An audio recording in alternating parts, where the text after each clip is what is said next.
Chapter 4, Love Language Number 2, Gifts. A while ago, I visited a widow who had recently moved to an assisted living facility. During our conversation, I asked how she was enjoying her new home. "It's a little tight," she said. "I had to get rid of most of my furniture." "The kids didn't want me to bring that rocking chair," she said, pointing to the chair in the corner. "But Marvin gave that to me. I just couldn't part with it." "Was Marvin a gift giver?" I inquired. "Not really," she said. "In fact, that's one of the few gifts I remember him giving me. When our first child was born, he bought me that rocking chair. I had mentioned that it would be nice to have a rocking chair to nurse the baby, but I was shocked when a week later he walked in with that chair. I nursed both of our babies in that chair. I guess it's like having a bit of Marvin and the children still with me." "I'm glad you kept that chair," I said. "I hope you will keep it forever." Later, as I was leaving, I glanced back at the rocking chair and knew I was looking at a gift that had communicated love for over 50 years. The gift had even outlived the giver.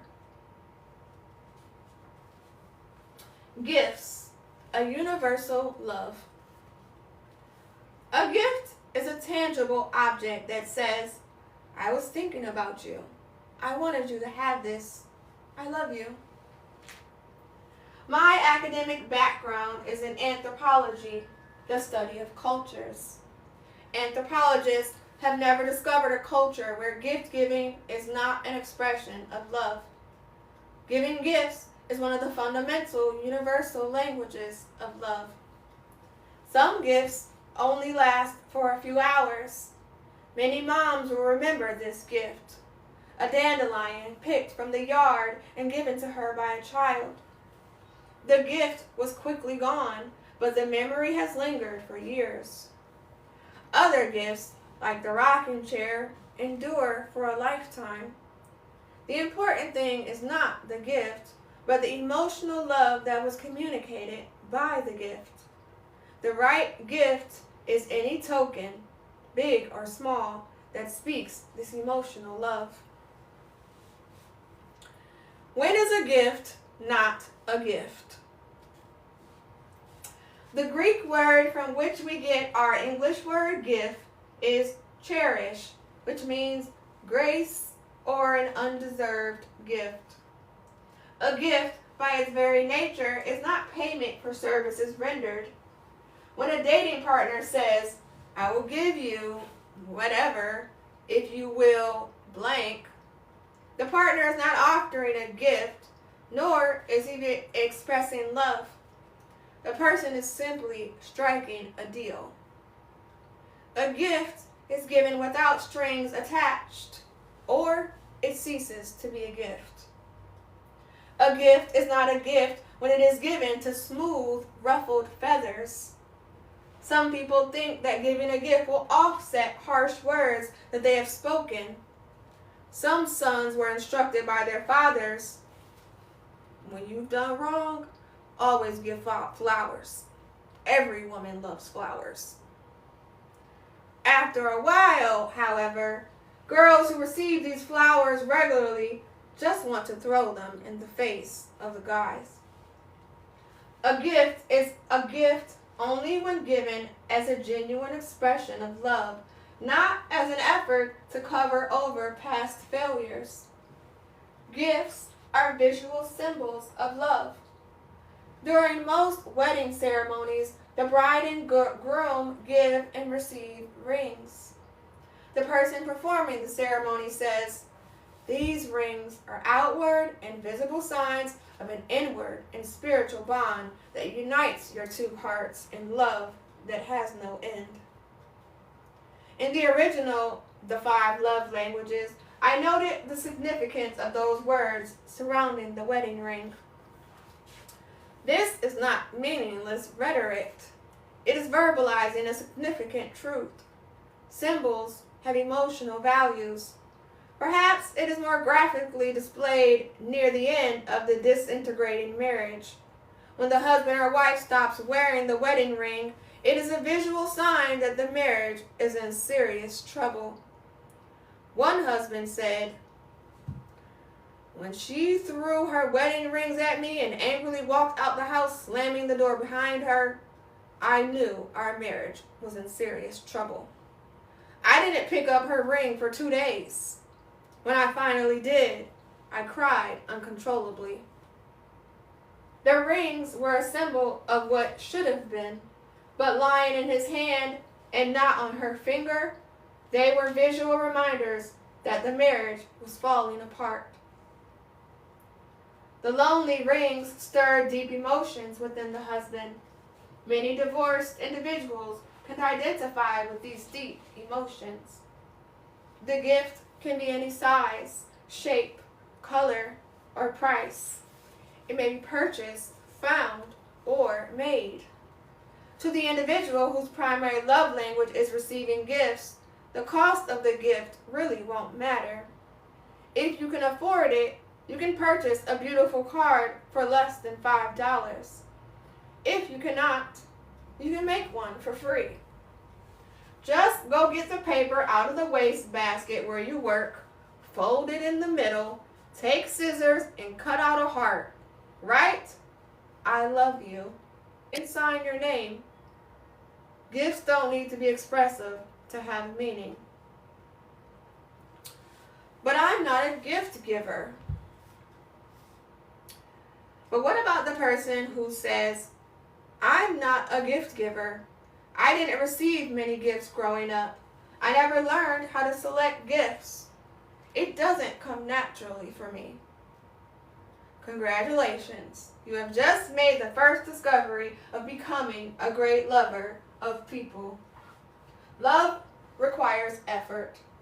Love often requires a language you have never spoken. Fortunately, gift giving is one of the easiest love languages to learn. Where do you begin? Listen to the people you care about. Pick up on their interests or in the interests of their children. Some people are collectors, sports, memorabilia,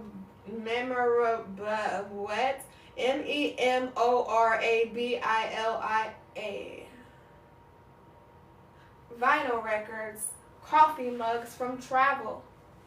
Some time ago, I met a lady who had collected over 1,000 salt and pepper shakers. Most of them had been given to her by friends who knew of her interests. Kyle has a colleague who was a single mother.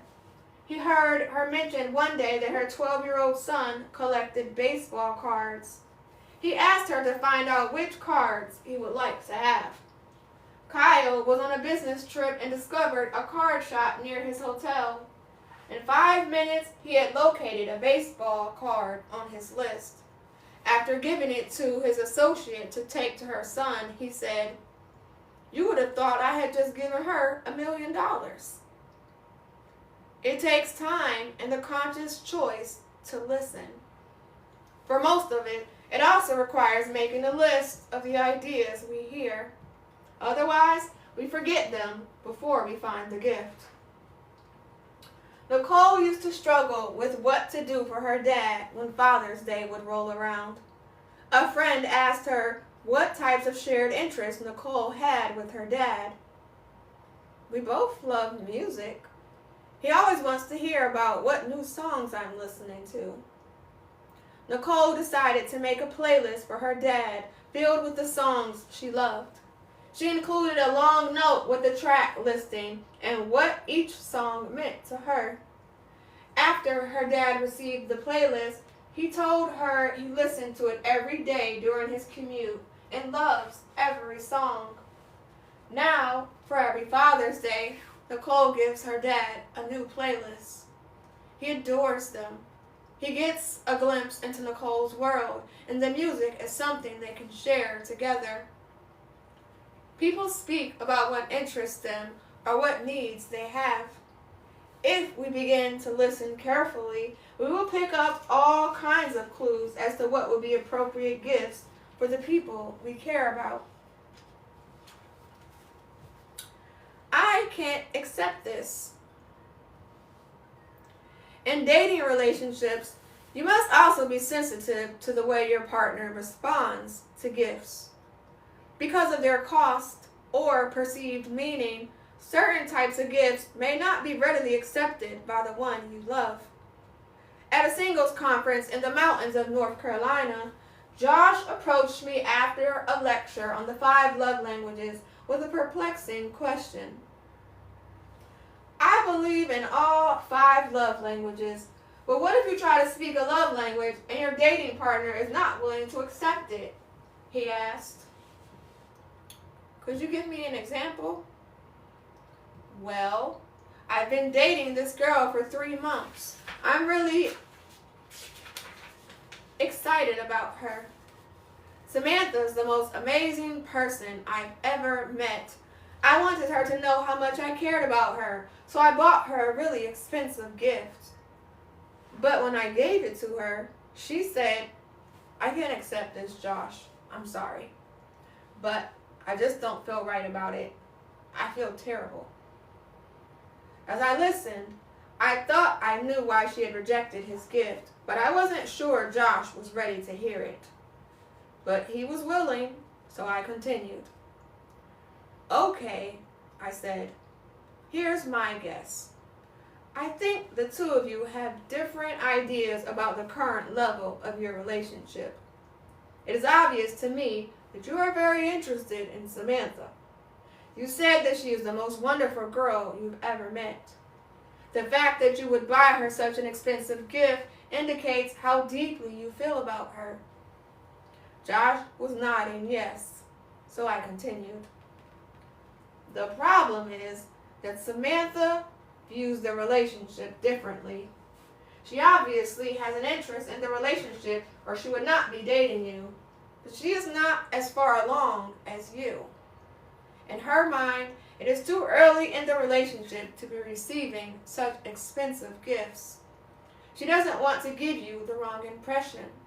She doesn't feel that the relationship has reached the level where she would feel comfortable in receiving such a gift as an expression of your love. Therefore, you must accept this and respect her wishes. Josh paused for a moment and said, You're right. I don't want to hear that, but you're right. I love her so much, and I wanted to do something really nice for her. But I guess I'll have to give it more time and hope that she will come to love me as much as I love her. I nodded and said, 6 months from now when Christmas rolls around, you might test the waters before you purchase the gift. You could say something like this. I want to do something really nice for you this holiday, but I don't want to surprise you. Would you be willing to accept blank, name the gift, as an expression of my love for you? No strings attached. I just want you to know that I love you. If she says yes, then you will know that relationship has matured. If she says no, then the relationship is in trouble. I'll do it, he said, and I hope by then she will receive it. Josh learned an important lesson. You cannot force someone to accept an expression of love. You can only offer it. If it is not accepted, you must respect the other person's decision. Saving, spending, giving. If you are to become an effective gift giver, you may have to change your attitude about money. Each of us has an individualized perception of the purpose of money, and we have various emotions associated with spending it. If you have a spending orientation, you will feel good about yourself when you are spending money. If you have a saving and investing perspective, you will feel good about yourself when you are saving money or investing it wisely. Suppose you're a saver. Your emotions will resist the idea of spending money as an expression of love. I don't purchase things for myself. Why would I purchase things for others? But that attitude fails to understand the truth that you are buying things for yourself. By saving and investing money, you are buying self-worth and emotional security. You are caring for your own emotional needs in the way you handle money. If you discover that someone you care about has the primary love language of receiving gifts, then perhaps you will understand that purchasing and giving gifts to him or her is the best investment you can make. You're investing in your relationship and filling the other person's emotional love tank. Love, money, and single parents. Remember, the purpose of the gift is to emotionally communicate, I love you. I hope this gift will enhance your life. This is extremely important for single parents, and really all parents, to remember. Gifts should never be given simply because a child or teenager begs for them. The question should be, is this gift for the well-being of my teenager? If the answer is no, then the parent cannot consciously give the gift to a teenager. For example, consider the now common practice in America for many affluent parents to give their 16-year-old a car. I am not suggesting that this is always bad for a family. What I am suggesting is that parents need to ask the question, is the gift of the car a good thing for my teenager? In answering that question, parents must weigh a couple of factors. One is the level of maturity and responsibility of the teenager herself. Just because the state says they can legally drive doesn't mean everyone is emotionally ready for a car at age 16. Some teens have not demonstrated a sufficient level of responsibility in other areas that merit the giving of a car. The second factor is the financial ability of a single person to provide a car. Overly committing yourself financially to give such a gift to a teenager is not ultimately good for them or for you. While I'm talking to single parents, let me say a word to some other parents, usually fathers, sorry dads, who try to make up for their failures by lavishly unnecessary gifts on their children. There is one kind of gift that no teenager needs. It is what I call the counterfeit gift. This is the gift, often gifts, designed to take the place of true love. Such gifts are given by busy and sometimes absentee parents who are caught up in the busyness of life and have little time for speaking the love language of words of affirmation and the remaining three of love, quality time, acts of service, and physical touch. So they try to make up for this deficit by giving the teenager extraneous gifts. One single mom said, "Every time my 16-year-old goes to visit her father, she comes home with a suitcase full of gifts. He is not willing to help me with her medical and dental bills, but he always has money for gifts. He seldom calls her on her phone and only spends 2 weeks in the summer with her. But somehow, the gifts are supposed to make everything all right." This kind of gift giving on the part of non-involved parents has become commonplace. The teenager typically receives the gifts, expresses verbal appreciation, and goes home with an empty love tank. When gifts are given to substitute for genuine love, the teenager sees them as the shallow counterfeit they are. When gifts are their primary language, for some people, receiving gifts is their primary love language. It is what makes them feel loved most deeply. Amanda, who has been dating Ben for 9 months, was very vulnerable when she said, "I want you to know that birthdays and special holidays are very important to me." I remember crying for 2 days when my father forgot my 16th birthday. I knew he didn't love my mother, that's why he left. But on my birthday, I found out he didn't love me either.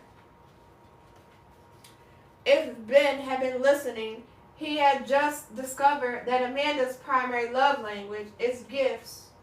If he wants her to feel loved, he will not only remember birthdays and other holidays, but he will give her gifts on a hot August day, in a chilly January afternoon, anytime, for no special reason, just to express his love.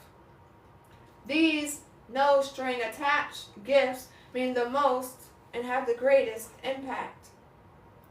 The single dad who picks up a stone while hiking on a mountain trail and gives it to his 10-year-old son might discover in it his dresser drawer when the son is 23 years old if his boy's primary love language is receiving gifts.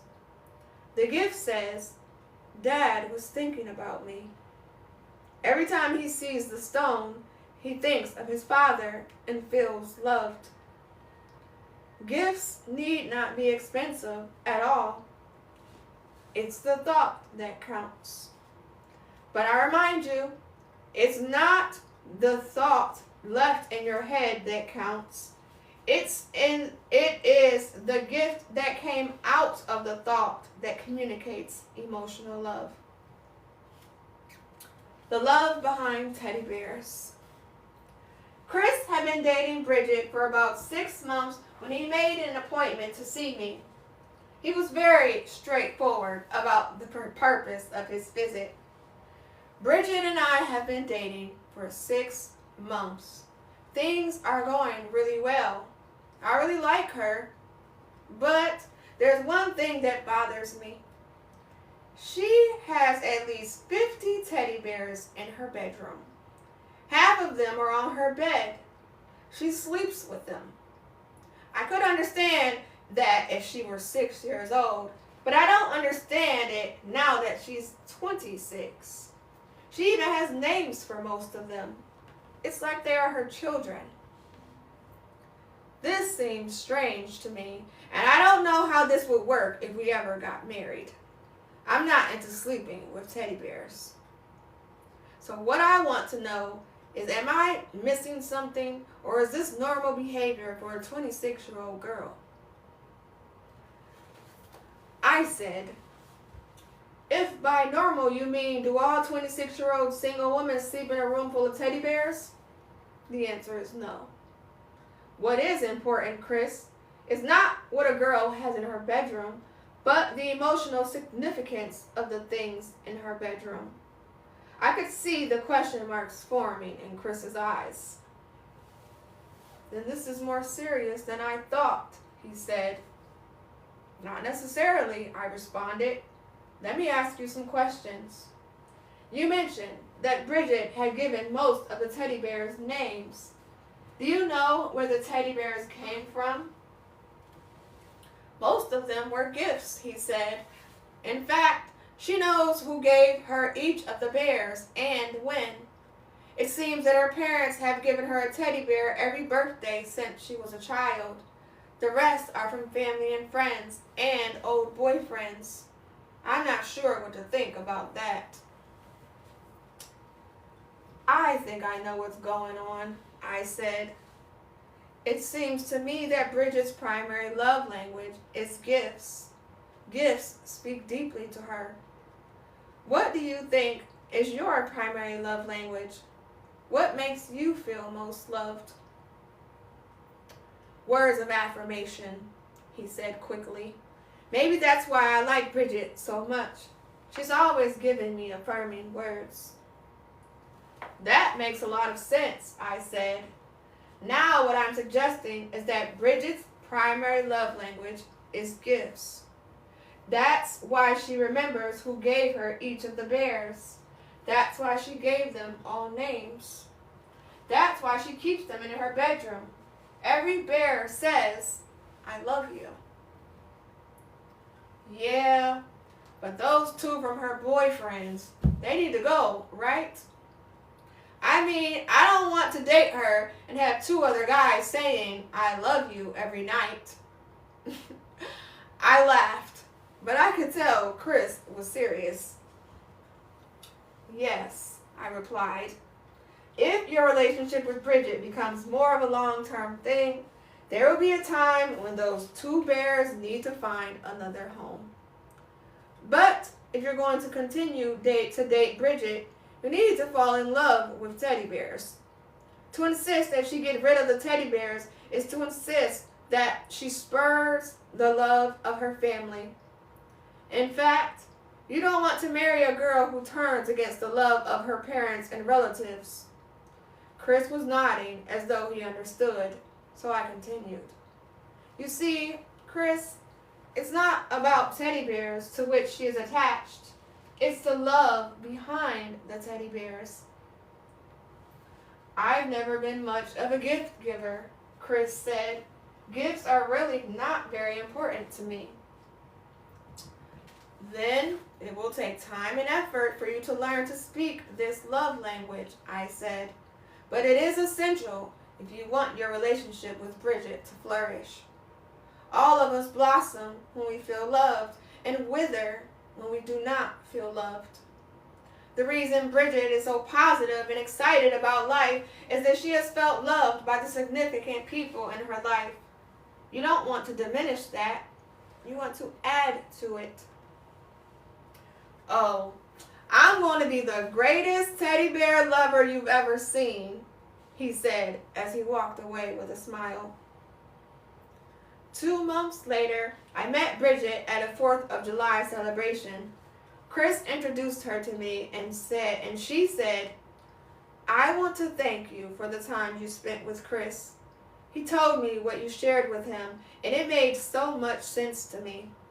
I had never thought of it that way.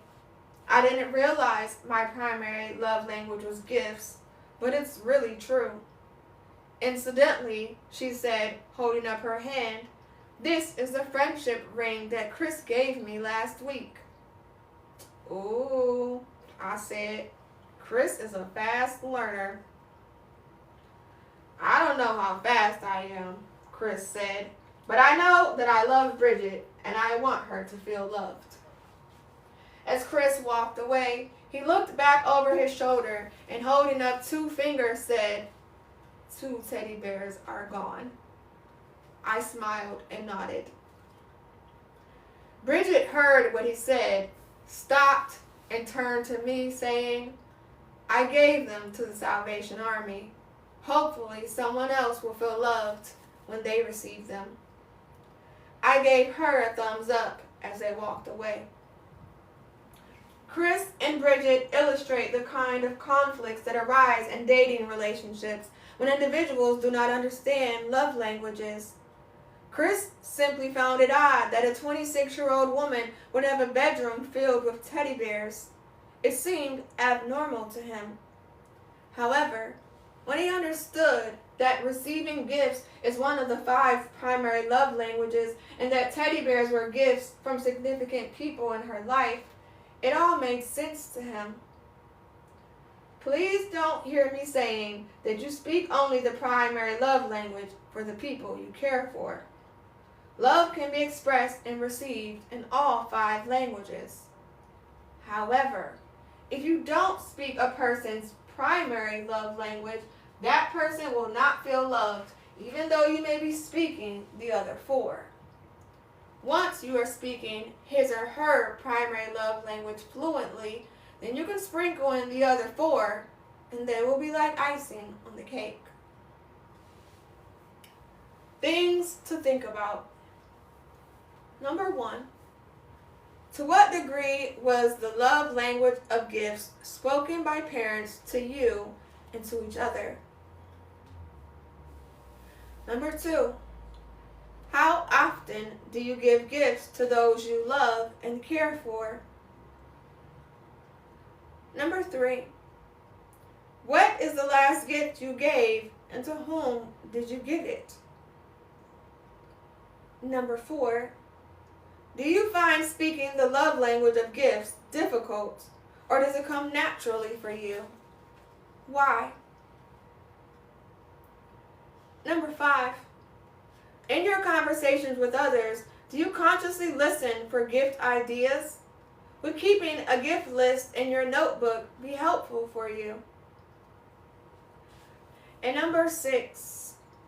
If you enjoy receiving gifts, from whom would you like to receive one? Would it be appropriate for you to give this person a gift this week?